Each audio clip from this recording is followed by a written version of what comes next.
Hey guys, welcome back to the channel. I'm back. I'm finally feeling better after being sick for like the entire month of October. Basically, I literally haven't been able to do anything. I've been on my couch. Like there was a week where I just didn't even leave my apartment, but I'm feeling better now. So I'm very happy to be feeling better, but I'm not happy that I'm back with a video where Chelsea lost for the first time under Graham Potter. But I'm just happy to be back with you guys and be streaming again and feeling like a person and human again. So in this match reaction, we are going to look at Chelsea's starting 11 and my thoughts on the starting 11. Just go through the game, the goals, the players, what happened in this match, where it went wrong, and I want to hear all of your thoughts about it as well. So thank you so much for tuning in with me. I really appreciate it. And without further ado, I'm going to share my screen and we're going to just take a look at the starting 11. So as always, I look at SofaScore and we can see here Chelsea starting 11. And when it came out, didn't come out in a formation, obviously. And I was like, this is a very attack-minded starting 11. I didn't feel that we had enough defensive presence, but at the end of the day, I was like, you know what, Graham Potter is going to know Brighton better than anyone. Essentially, he should know them in and out, and we really should at least be putting up a good fight. It's always difficult to go away to Brighton. They're a very good, strong side. They've yet to win under Deserving, their new manager, and given that, okay, you want to go all out attack, and I kind of tend to trust in him that he has a plan. But you see here, Kepa starts in goal. We have a back three of Trevor Chalobah, Thiago Silva, and Marco Correa. And then we have Ruben and Mateo Kovacic in the midfield. Christian Pulisic and Raheem Sterling playing on the wings. Conor Gallagher, Mason Mount up front, and then Kai Havertz kind of playing as the 9 in this scenario. So when the starting 11 came out and we didn't have this picture, I was thinking maybe Ruben was going to be playing right wing back, and that we were going to see Christian Pulisic playing left wing back, and then Raheem Sterling would be further up the pitch. This is how it ended up playing out on the pitch, and honestly, I just don't think that this worked. Obviously, it didn't work because we conceded right from the beginning. But again, there you have just these three defenders, Christian Pulisic and Raheem Sterling. I just don't think that they work as wingbacks because they don't have the defensive mind to track back, to track players, and to defend. And so we're looking super, super open on both of these wings. And then you have Ruben and Mateo Kovacic. And I do think that Ruben has been good for Chelsea in the past couple of matches, but it just is not a very defensive minded pivot. And then you have Conor Gallagher, Mason Mount, Kai Havertz up front. I didn't really have any qualms about this. So I think here we're really seeing just how thin our squad is getting. A lot of people complained, why are we only targeting defenders in the transfer window? And we're short on defenders. We have Fofana out, Koulibaly out, Reece James is out, and then N'Golo Kante's out with a long-term injury. And I think for me, we are just missing Reece James so much because we don't have anybody that can really slot in to this right back role or right wing back role week in, week out. Azpilicueta can play there maybe one in every 2 to 3 games. He can't play there every game, and we've seen that. With his age, it's just not possible. It's a very demanding role as well, which requires you to run forward and backward and defend and attack. And we're seeing that with Christian Pulisic and Raheem Sterling, that they're getting forward, but then they're just not getting back and defending, and they don't have the defensive awareness to be able to get into the right areas, and that's just creating issues on the pitch. So I'm going to stop sharing my screen for a moment.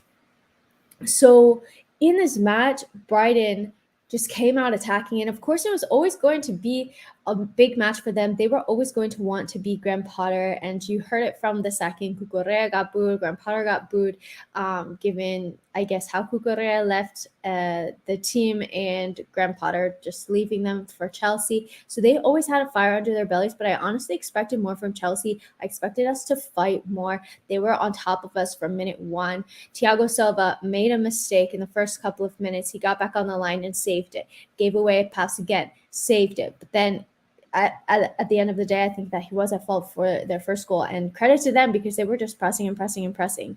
And so then it was super unfortunate. We had 2 own goals in this game from Ruben Loftus-Cheek, the first one, and Trevor Chalobah, the second one. A lot of records have been broken. Brighton have never managed to win against us in the Premier League, like in the first flight of the Premier League, and now they've beaten us. Graham Potter's 9-match unbeaten run has come to an end, and Brighton get their first win under their new manager as well. So just kind of everything I don't know, like breaking up. I can't even think of the word. It was just like one of those games where everything went wrong. We had a couple of shots, but we just weren't. We were missing that bit of luck, but we just didn't look good. And honestly, I was surprised that Graham Potter didn't make any more changes before halftime because things were not going well. And I thought that he would have made some change technically. I didn't personally see any tweak that he made. And we just looked so open in that midfield. So my main conclusion from this match is I don't think that we can play a back 3/5, if you will, while Reece James is out injured, because I feel like we're just so open on that right flank when he's not playing, because whoever the wing back is, whether it's Raheem Sterling or Christian Pulisic, they're just not getting back in time. And then we're essentially left with 3 men to defend instead of 4, maybe if you play a back 4, and it's just not working. So as soon in the second half, when Graham Potter changed to a back 4, we looked a little bit more steady. We got the goal back. I said in Chelsea Matchday Live that I thought Conor Gallagher was going to be important in this match, and he was the one that created the goal and got the assist. So maybe a small positive to draw from an otherwise pretty rough game to watch. But I think going forward, we need to have that back 4. You have Chilwell, who can play as a left back. Then you have Thiago Silva, Chalobah, who can play as the center backs. I'm trying to think if I'm missing anybody. I don't think so. And then you have Aspie that can play as a right back. Maybe somebody else can cover. I think Ruben Loftus-Cheek was playing a bit at right back today as well. We're really missing Reece James, but I just don't see what you do. But the fact of the matter is that we're just dropping points. I'm just going to pull up the Premier League table now, and we're currently in 5th place, but United could leapfrog us after playing. And we have 2 draws and a loss in our last 3 games in the Premier League, which just isn't good enough. And Newcastle are doing amazing. Man United could come up, Brighton could come up, Liverpool are still down there. They could go on a good winning run as well and come up. And we're looking like we might not get top 4. So we really need to turn things around in the league. It's obviously been a lot. We have, I think, our 2 best players out in N'Golo Kante and Reece James. Unfortunately, I don't think that N'Golo Kante is going to be able to play for Chelsea consistently anymore. He's just gotten more and more injury prone. He hasn't played since the Spurs game in August, and now he's going to be out for 4 months, going to miss the World Cup. Reece James probably going to miss the World Cup, but really we need coverage as well on the right hand side, because if Reece James is out, we just don't have any answer. Because yes, Aspie can play like I said, maybe once a week, but Chelsea are playing 2 to 3 games a week. So it's just not enough coverage at this point. And there's no break in the fixtures either, because if I take a look at the fixtures, we're playing Dinamo Zagreb on Wednesday, Arsenal on Sunday, which is going to be a crazy game. Then 3 days later, we're playing City in the Carabao Cup third round. Then 3 days after that, we play Newcastle, and then it's the World Cup. So we have 4 games in the span of 10 days, which is insane. And yeah, thank God Chelsea have already qualified for the Champions League. Thank God for the next round of the Champions League, because now we can rest some players versus Dinamo Zagreb, hopefully, and just put out whatever team. I think that we're already in first due to our head-to-head. So even if Milan tie us on points, since we beat them head-to-head, we'll still end up topping the group. So I would just put out a squad, honestly, that is completely rested versus Dinamo Zagreb. And then this way the players have some rest ahead of Arsenal, because Arsenal is a must-win game. It's at the Bridge. They're currently sitting in first. Like we need to now they're sitting in second now, but they have a game in hand over City. So they'll probably go back to first, given that they win. But we could close the gap, and we need to close it on top 4 as well. We need to get some more points going in here. Yeah, Harry Kane says, sorry for your loss. We just came back from 2-0 down against Bournemouth.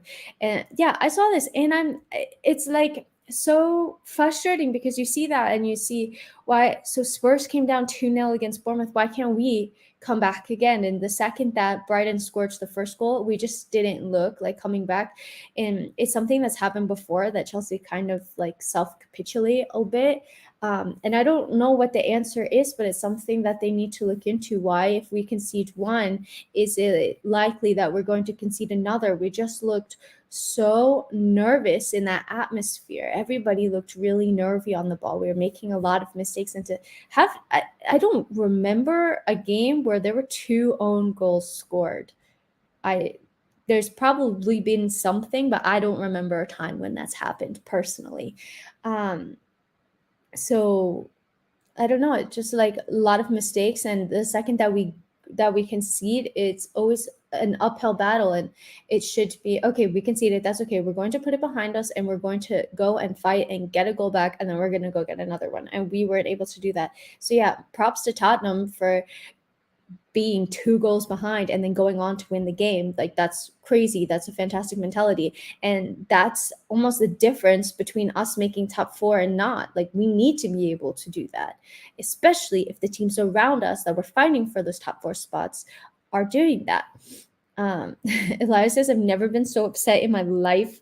I think there's been times I've been more upset. Going out to Real Madrid after having played fantastic, mostly because I was upset about being with the Real Madrid fans. I was very upset that the FA Cup final, when I was in the stadium, and I had Liverpool fans screaming in my face. I was pretty upset about that. So, but I feel you. I am upset. And just reading through your comments, I'm scrolling back.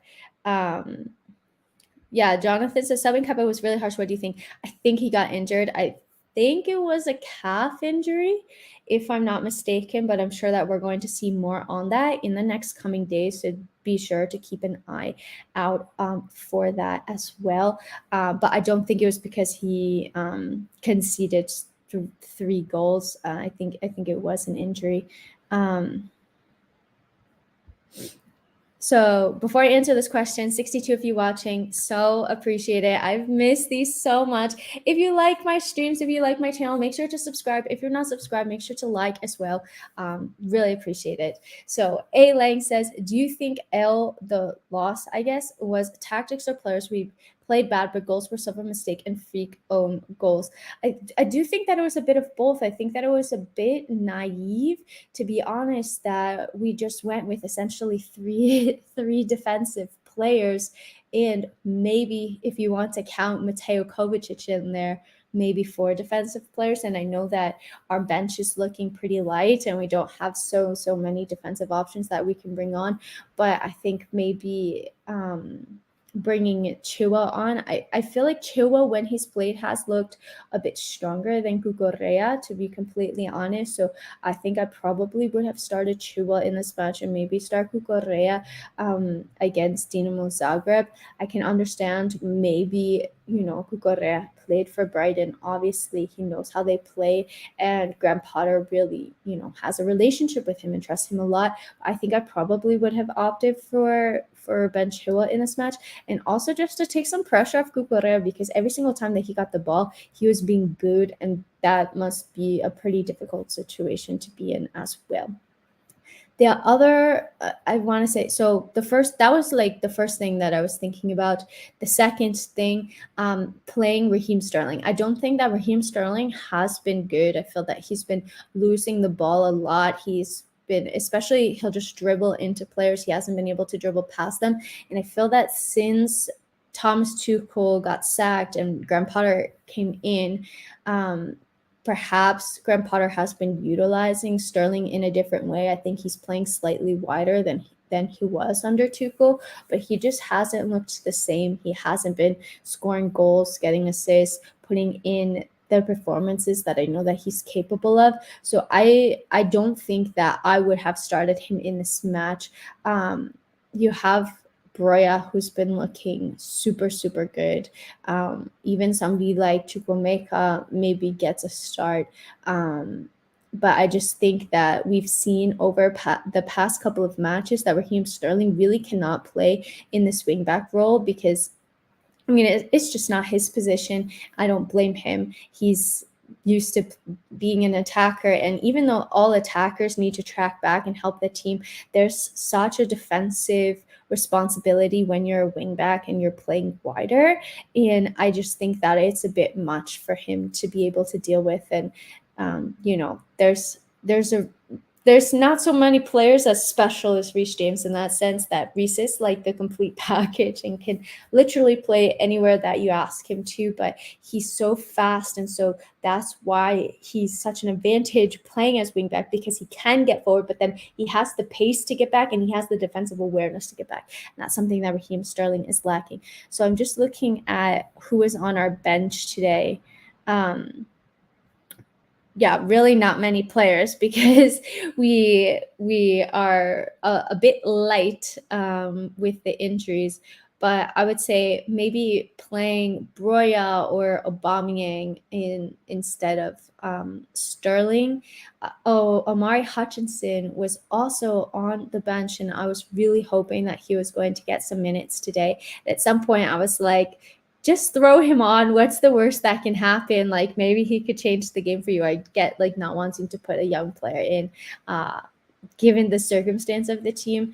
But I don't know. That was kind of my thinking. Pulisic as well. He's kind of been stop and start, but I think that Sterling has had more game time. So I'm a little bit harsher maybe on, or not harsher, but I'm a little bit more critical on Raheem Sterling than Pulisic, just because he's been playing more consistently. And Pulisic, I feel like, has gotten a game here, a game there, and hasn't been so consistent. We kind of see like the rustiness when he plays.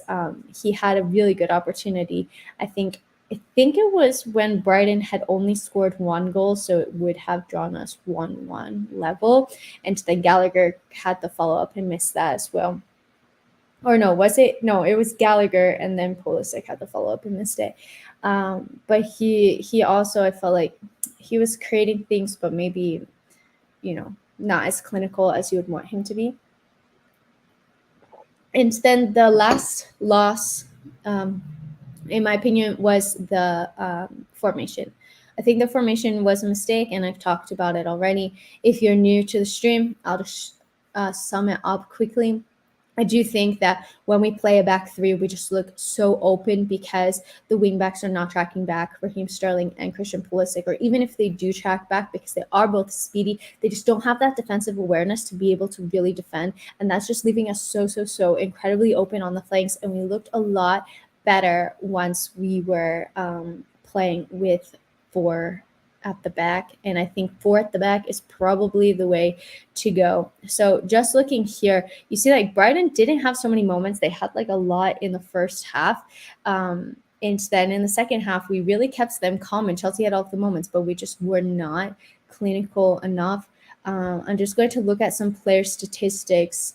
So accurate passes, actually, Chelsea topped the first 5. Chalobah, Thiago Silva, Kovacic, Ruben Loftus-Cheek, Mason Mount. If we look at duels won, Kai Havertz had 10 duels. He only won 2. That's really surprising. I think like he needs to be a bit stronger. Sometimes he looks a little bit casual, maybe is the right word, when he's playing. But that's a really big indicator to me.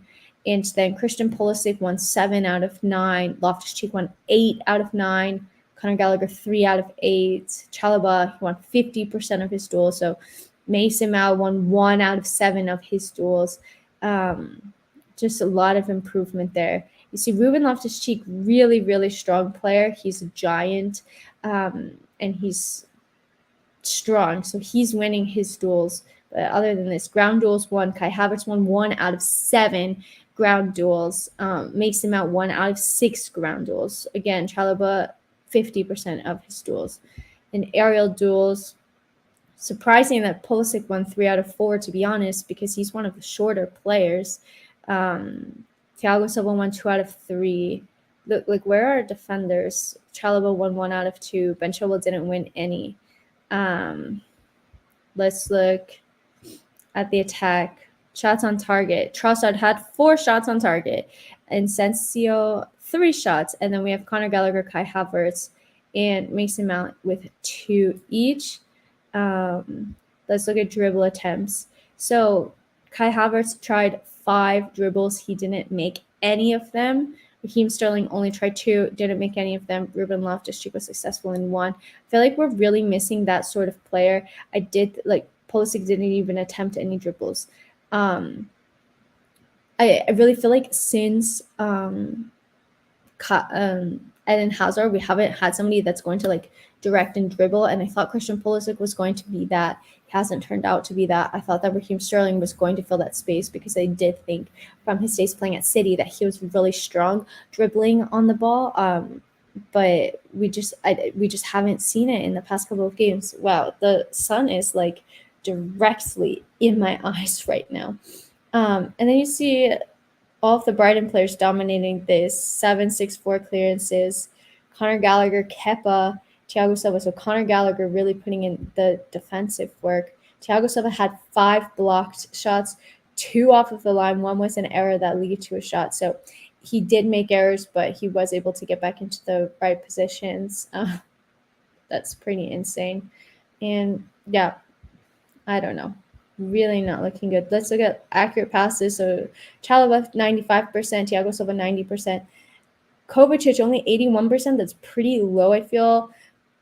Ruben good 94, Mason 90, Kai Havertz 87. I'm really surprised. Cucurella 80%. I don't feel like he's been doing so great, unfortunately, in this match. Wow, the sun is like, oof. I'm going to switch. Okay, that's a little bit better. I got the sun to go a bit behind the building. But to try to put a more positive spin on this, well, before I do that, let me look at XG. So in this game, Brighton's expected goals was 2.08. So we let in double the expected goals, and Chelsea's was 1.22. So we did a little bit worse than our expected goals. And I think that's basically the 2 own goals. I mean, they did really well to work for them, but if we lost 2-1, I wouldn't have been as upset as losing 4-1. I think it's just like a really big scoreline to lose by. But to put things into perspective a little bit, because I do always try to be more positive on my channel, Brighton haven't had, well, let me just fact check this before I state anything. So Brighton's last game, yes, was last Saturday against Man City. They lost 3-1. So they've had a week in order to prepare for this game. Chelsea obviously played midweek against Salzburg. They had to travel to Salzburg. I'm not trying to make excuses, but it is more difficult when you have 2 straight away games. It's a lot on the body. It's very tiring. Chelsea had 2 matches to prepare for, and our squad is pretty thin. So that's a part of it. Graham Potter has been unbeaten in 9 of his 10 Chelsea games. And I mean, not to sound bad, but Brighton looked really good. And that is a big part of Graham Potter because of the work that he did at Brighton. So he was there for 3 years. If we just give him some time, I'm sure that Chelsea can look that strong as well. It's a step back, but we have a lot of injuries. We're trying to figure out playing a game every 3 days, which is just insane. We're seeing across the board, and this is something that I predicted, that there's so many injuries among players for the sheer amount of time that they're playing week in, week out. It's just ridiculous. And now they have the World Cup thrown in the middle of that as well. But there's a lot going on. I'm kind of taking this as a transition year, but I don't think that it's a complete disaster. We have a lot of players out. I do think that we need reinforcements in a lot of areas. That midfield especially tends to get overrun a bit because we're playing the same players week in, week out. We don't have anybody that can switch in, and we don't have a true defensive midfielder other than N'Golo Kante, who's out for the next 4 months. Terry, I'm just going to go through your comments now. So please tell me what you thought about the game, what you think in general, any questions that you have, like literally anything, pop them in the comments. I'm going to be going through as many as possible now. Terry said, and thank you, Terry, you're always joining my stream, so I really appreciate it.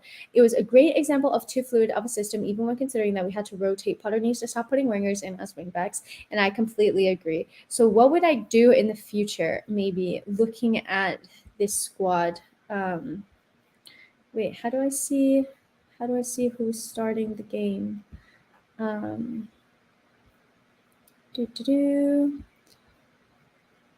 Lineups here. Okay, so what would I do? Thiago Silva, center back. Chalobah, center back. I would do Ben Chilwell as a left back, Thiago Silva, Chalobah as the center backs, and then as the right back, you're a little bit you're light. So Azpilicueta can come in and play right back. And I think today Ruben Loftus-Cheek played right back, and it's not a bad option, I guess. He's a strong, tall guy. We don't really have any other options. I would stop with this experimenting with the wingers as wingbacks because I just don't think it's working, and we just look more compact when we're playing in a back four at this point. We look so open when we're playing with a back three, and we've seen it before, so I don't know why we keep trying that, because we've seen that it doesn't work, and then we'll move like Ruben into the midfield to get a little bit more oomph in that midfield, and then we look a little bit better.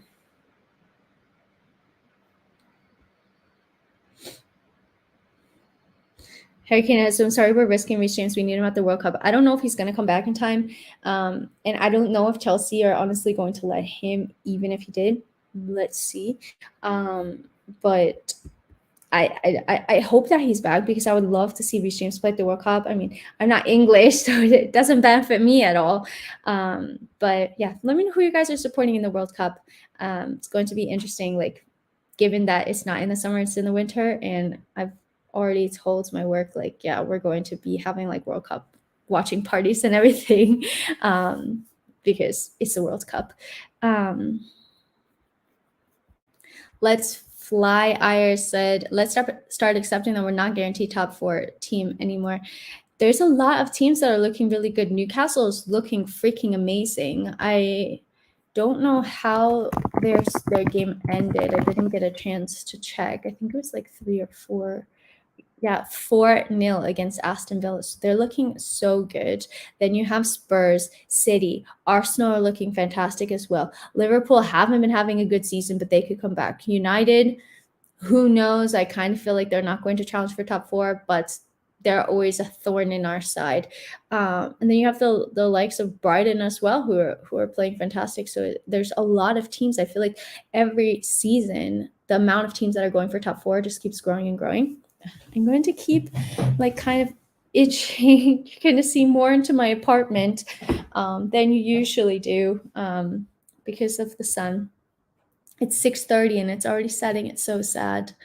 Soon it's going to be completely dark out at this time. Um,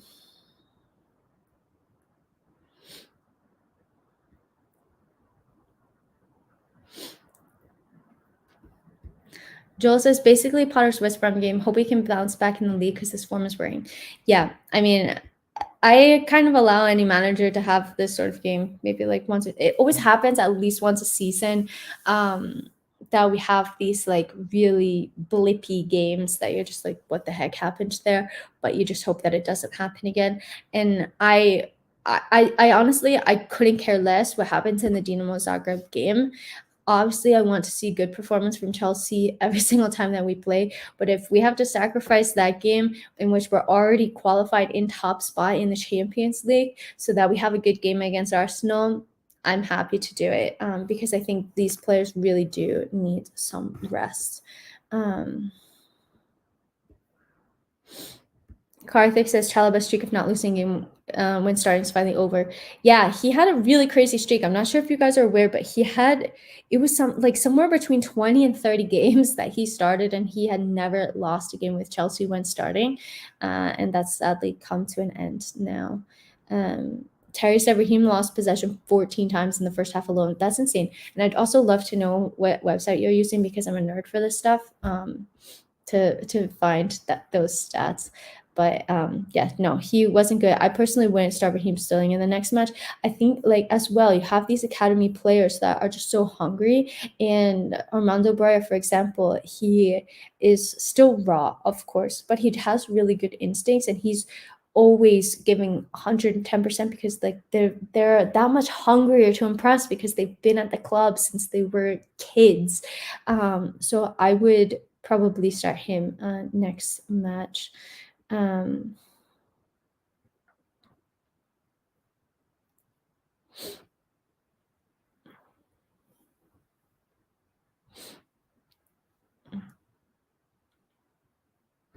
oh, this is a good question by Ryan. He says, given we're guaranteed to top the Champions League group, would you rest players for Zagreb ready for Arsenal, or would you play them to try to build and form to try and build / form chemistry? Really good point. I think at this stage, though, as much as it's important to build chemistry with this side, and we do see the team getting chopped and changed and playing in loads of different formations, I think the commentator said that Chelsea have already played in 5 different formations in 10 games under Graham Potter, which is insane.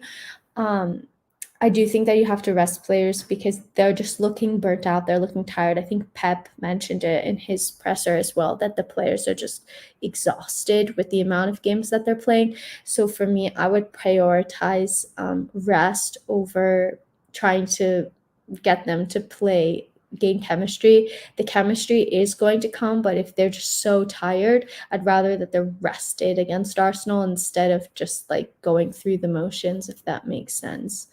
Um,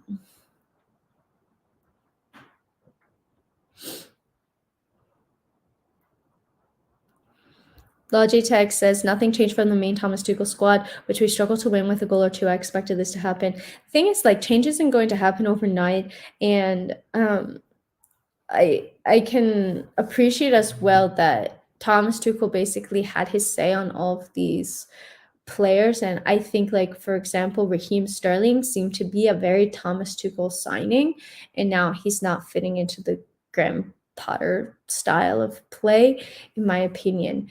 And that's kind of a theme that we've seen across Chelsea and Chelsea managers is that we back the manager and bring in players that fit their style of play, but then the manager gets sacked. And where was I going with this? My nephew just messaged me. Oh, he's talking about Atletico. He always banters me about Chelsea. Um, where was I going? Oh, and then the manager is forced to work with these players that were all bought to play under different managers and different formations and different systems. And so I do think that Chelsea and Todd Bowley and whoever comes in as sporting director, if we appoint one, has this goal now of kind of looking at Graham Potter, because I do think that Todd Bowley and the rest of the management are looking at Graham Potter and saying, okay, you're our long-term guy. We want you in. I am pretty certain about this. I would be shocked if Graham Potter gets sacked even within like three seasons. I think he's going to stay, and that they're really looking to build a model similar to Liverpool. Klopp's been there for 7 years. Maybe Liverpool is not the best example now because they're not playing extremely well, but take them over the course of the past 7 years. They've been incredible, and their signings have been on point.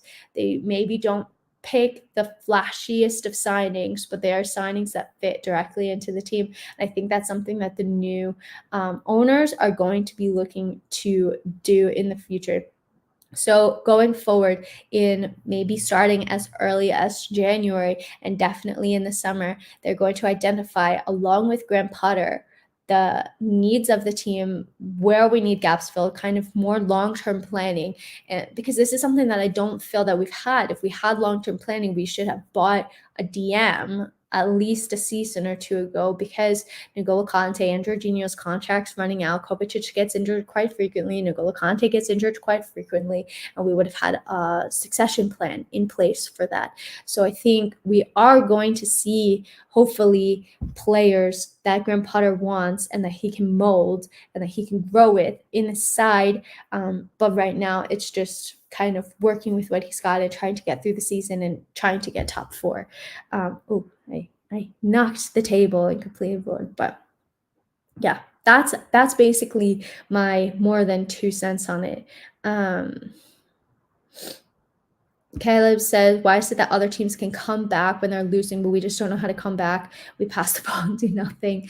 I don't know. Like, I honestly don't have a good answer for you. I don't know if the players feel a lot of pressure and if they get down, but it just feels that whenever we go down, I think we've come back once or twice this season. I can't remember the games. Maybe West Ham was one of them. I'm notoriously bad at remembering these things. But I don't know. It just feels, I don't know if it's a mentality issue and they just kind of feel bad. I have no idea, but it's something that definitely needs to be looked at and work on, because it's not something that's just happened this season. It's happened over the past couple of seasons, and past managers have all said that there's something inherent in that side, in the mentality. Karthik says, don't understand why Zakaria doesn't get a chance. I mean, how bad can he be? Kobe, Georgia, and Ruben can't play all of the time. Yeah, this is an interesting one as well. And I honestly get the impression that Chelsea were focusing on defenders for the entire summer transfer window, and then they realized, oh, actually, we probably could use a defensive midfielder, and maybe left it too late in the window and brought in Zakaria. I'm not too familiar with him. I know that we were linked to him a couple of seasons ago when he was meant to be like very good when we were linked with him, but he's been pretty injury prone the past couple of seasons. But I have to believe that there must be a reason why he isn't getting game time. I don't know what's going on in training. We don't know what Graham Potter sees, but Graham Potter does seem like the type of person who's giving chances and opportunities to people who are training well. And I think that by putting Omari Hutchison in the first team, because he's been having an incredible season with the development squad, is proof of that. So I feel like there must be something. Maybe it just wasn't the right move, and it was a bit of a panic buy or panic loan situation for Chelsea. But I guess that there's something going on that we're not seeing.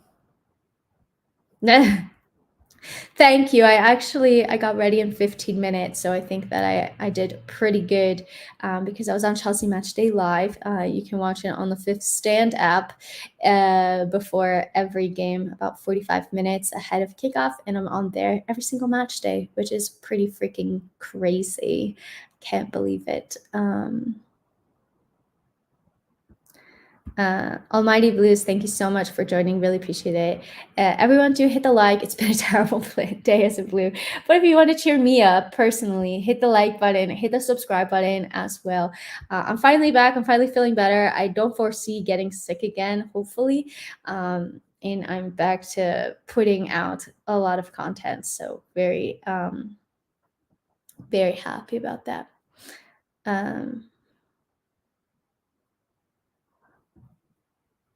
Donald says, I said this, Chelsea are the most overrated team in the league. I think that's a bit extreme, Donald. You won't make top four. Well, still TBD. Arsenal are going to beat Chelsea. Well, they might. Who knows? We tend to always put up a fight against Arsenal. Like, there's certain teams, I don't know if you guys feel the same. Let me know in the comments if you do or you don't.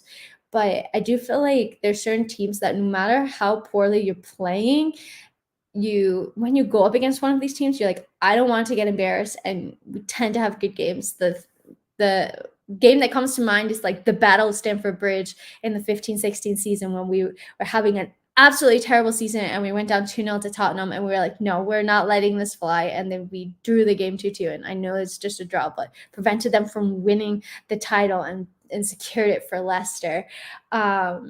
But I do think, like, we've seen this with Man United as well. Every time they play us, even though they haven't had good seasons the past like couple of years, they're always up for a game. So I think it's a London derby. The players are always going to be up for a game. And like I mentioned, I think we're going to be resting a lot of players midweek in that Dinamo Zagreb game. I think we're going to see a lot of new faces, hopefully. So my 2 cents. Ikenna says, why is Potter gambling matches away playing back 3? Today was a mistake. What a rubbish game. Yeah, I don't know why he keeps playing a back 3. I am guessing that it's because we don't really have a right back that can slot in unless it's Azpilicueta, and Azpilicueta can't play every single match. That's kind of how I'm thinking about it. So he's thinking, okay, if I have somebody that even if they're going to play forward, they're going to track back, and I'm going to have 5 when I'm back, maybe that's better than playing somebody completely out of position at right back. There really aren't so many options. Like, I would love to know what you guys think that we should be doing, because there just aren't options. I was looking at the bench and it's really, really light, and unless Koulibaly comes back, or I don't know how else to say it. Like, we're just really missing Reece Jameson. It's not good to have such a reliance on one player, but he is our best player in my opinion. And he's somebody that scores goals, that creates goals, that defends, that he's super good positionally. He's a presence on the pitch. He can create something out of nothing. He's our best player. Consistently, he's the first name on the team sheet for me. So I think you're missing him. And yeah, of course, there's going to be an issue trying to fill that gap because it's Reece James. Like I mentioned, we don't know. Like, we just don't know what's happening with Zakaria. But I think something. I don't know if he's not training properly or well, or if he's not fit, or what's going on. But like, I think if he were ready to play, Graham Potter would play him. I truly believe that. I don't think that there's any other reason for that. So my personal take.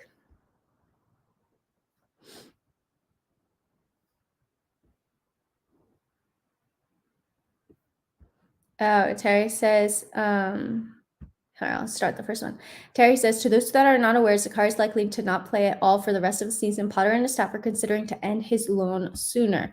If Zakar plays a single game for Chelsea, he won't be able to play for any other teams for the current season. So Chelsea are sort of thinking for him, as they're not planning to play him much anyways. Super, super good insight, Terry. Thank you so much for sharing that, because I wasn't aware. So it seems if we don't play him, then he can have his loan terminated in January and play for a team for the second half of the season. So maybe they're kind of doing him a favor. I don't know. I don't get it. If he's ready to play, I think we kind of need a DM, so I would play him. But something must be going on. I don't know. So those are my 2 cents. I've been streaming for 45 minutes, which is actually insane. I hope that you guys enjoy the stream, and let me know what kind of content you want to see upcoming for the World Cup and all of that stuff. Definitely sub to the channel if you're not subbed already. please. I think we're trying to hit 12.4K. So definitely sub to the channel and like the video. And okay, I'll stop bothering you with that stuff. Hope you guys have a great rest of your evening, even though we lost. And yeah, have a great rest of your day, evening, whatever time you're watching this. Until next time, I'm out. Bye.